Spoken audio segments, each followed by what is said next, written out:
Ég heiti Steinlinn A Bjornsdóttir og ég prestur í Hjallakirkju í Kópavogi sem þjóðkirkjusöfnuður hérna á höfuðborgarsvæðinu.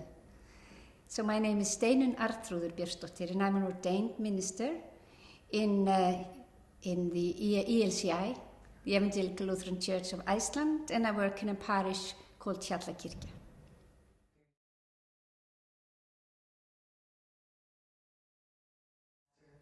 That was a fairly long and slightly crooked path, I think. I experienced call of God as a teenager.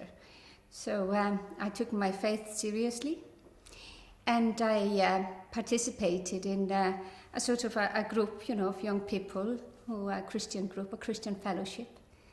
And yet at the same time, I always felt that things were being simplified, that I wasn't always getting the right answers, and I wasn't always happy with the answers, so I decided to study theology. I think the first year of studying theology was really like being in love. I was in love with my studies, absolutely. There's no other feeling that I can describe that is anywhere close to the first year of studies.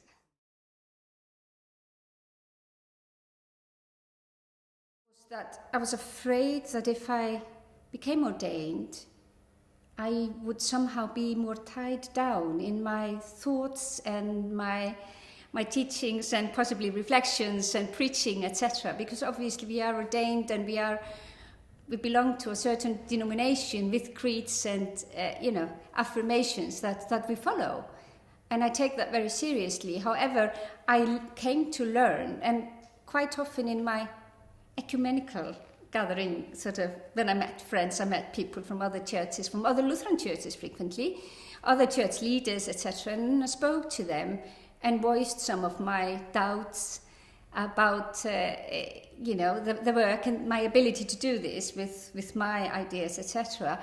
The response was always, but that's exactly why you should be ordained. and I realized that after all, it probably wouldn't be that difficult. And so I think the inner calling just grew slowly, but the external calling was clear. Yeah.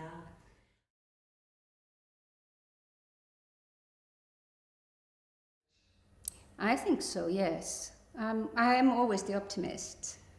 So I do, however, I see from my sisters in ministry that they're not all as optimistic. Oh, but I am, definitely.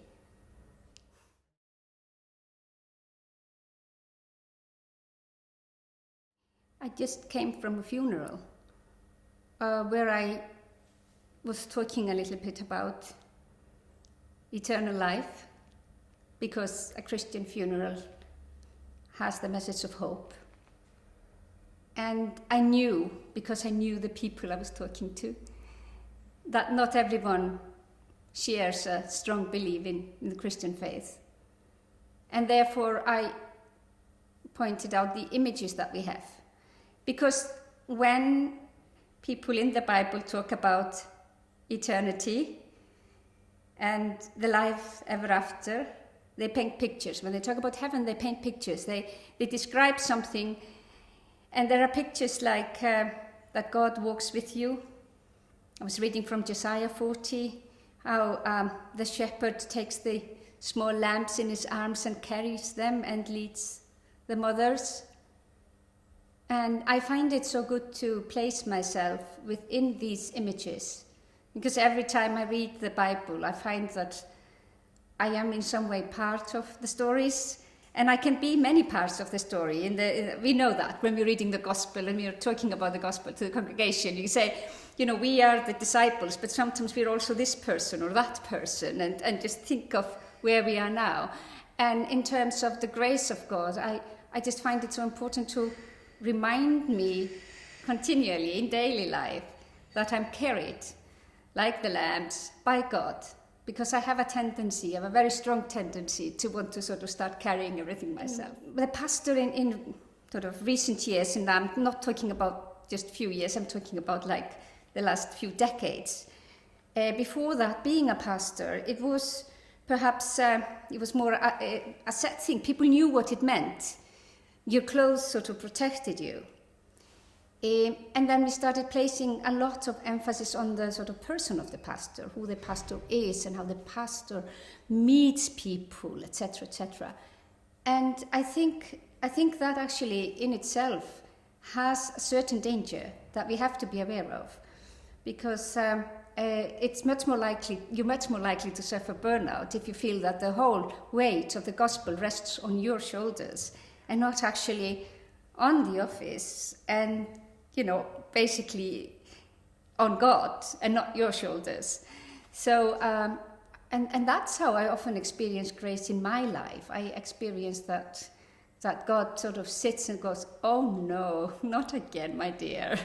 come, we're doing something. Because that's what I need. Again and again, I go, I'm carrying the world. And then God says, no, don't worry. You can go to sleep. I'll take care of the church.